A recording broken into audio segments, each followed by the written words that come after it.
મારી વહાલી ધરા, કહેવાય છે કે દીકરી વાલનો દરિયો, પણ અમારા માટે તો દીકરી પુણ્યનો દરિયો. જે દેવગુરુ પ્રત્યે અસીમ પ્રીત અને શ્રદ્ધાથી ભર્યો. આજથી 24 વર્ષ પહેલાં અમારા પરિવારમાં પુષ્પનું એક કડી ખીલી, જેણે દેવગુરુની અનરાધાર કૃપાને સંપૂર્ણ સમર્પણ સાથે ઝીલી.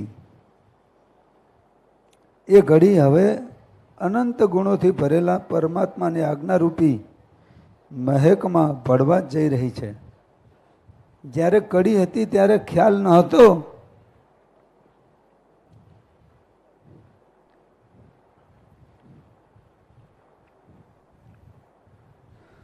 જ્યારે કડી હતી ત્યારે ખ્યાલ ન હતો કે પ્રભુના ચરણ સુધી પહોંચશે. અને એ જ કડી આજે પરમાત્મા સમ બનવાનો નિર્ધાર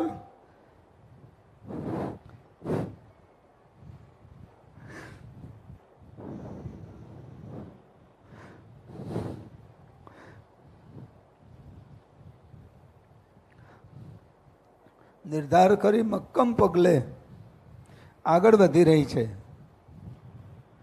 ત્રીજી દીકરી રૂપી પુષ્પ રત્નકુક્ષી માતા પિતા બનવાની સાથે સાથે પ્રભુના ચરણે સમર્પિત થઈ અમારા ભવભવના બંધનને તોડીને પરમપદના પરમ તેજની પ્રતીતિનું પ્રથમ પગથિયું બની રહેશે. મારી વહાલી દીકરી ધરા મને એટલી વહાલી કે પાણી માગે અને હું એને દૂધ આપું. એ કોઈ પણ વસ્તુ માગે તો હું તેને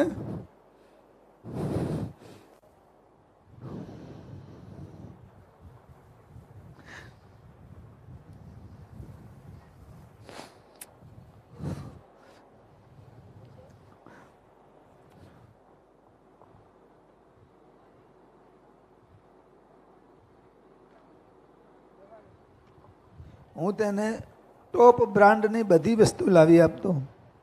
અને વિચાર તેના કરતાં સવાયું મારા હંમેશના મનોરથ રહેતા. એના માટે સવાયું કરવાના હંમેશા માટે મારા મનોરથ રહેતા. સંસાર મારા અહીંથી ધરા ક્યારેય સંયમ જીવન તરફ આગળ વધતી રહે એ મને ખ્યાલ જ ના આવ્યો. હવે મારે ફરીથી ટોપ બ્રાન્ડની વસ્તુ આપવાનો વારો આવ્યો. કષ્ટોની કંટાળા કેળ નહીં, પરંતુ અખંડ આધ્યાત્મિક સુખ જે અતુલ્ય અને અનંત છે એવું સુખ જ્યારે એ પામી રહી છે ત્યારે આજે મને એની પાસે સવાયું માગવાનું મન થાય છે. બેટા, તું જે મેળવવા જઈ રહી છે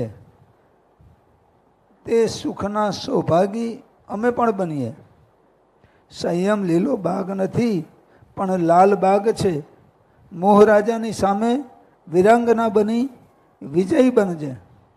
અમારા અંતરના આશીર્વાદ છે કે તું સંયમ જીવન નિષ્કલંક, નિષ્કુટ, નિર્મળ અને નિર્વિકારી બને. હવે બીજા ઉભોમાં કોઈ માતા પિતા ન કરવા પડે અને શીઘ્રાતિ શીઘ્ર પરમપદને પામી કરે એવા અંતરના આશીર્વાદ.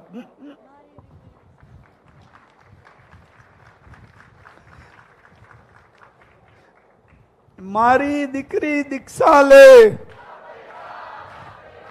મારી દીકરી દીક્ષા લે, સંઘની દીકરી દીક્ષા લે.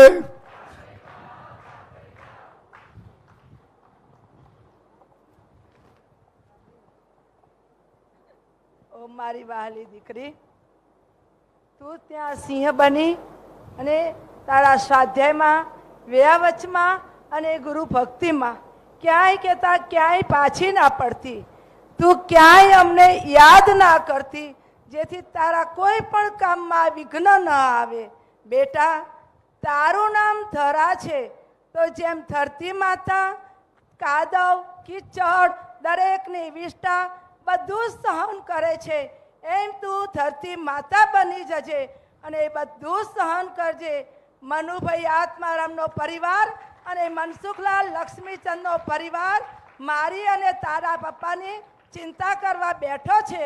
માટે તું ક્યાંય ચિંતા ના કરતી બેટા, ક્યાંય ચિંતા ના કરતી.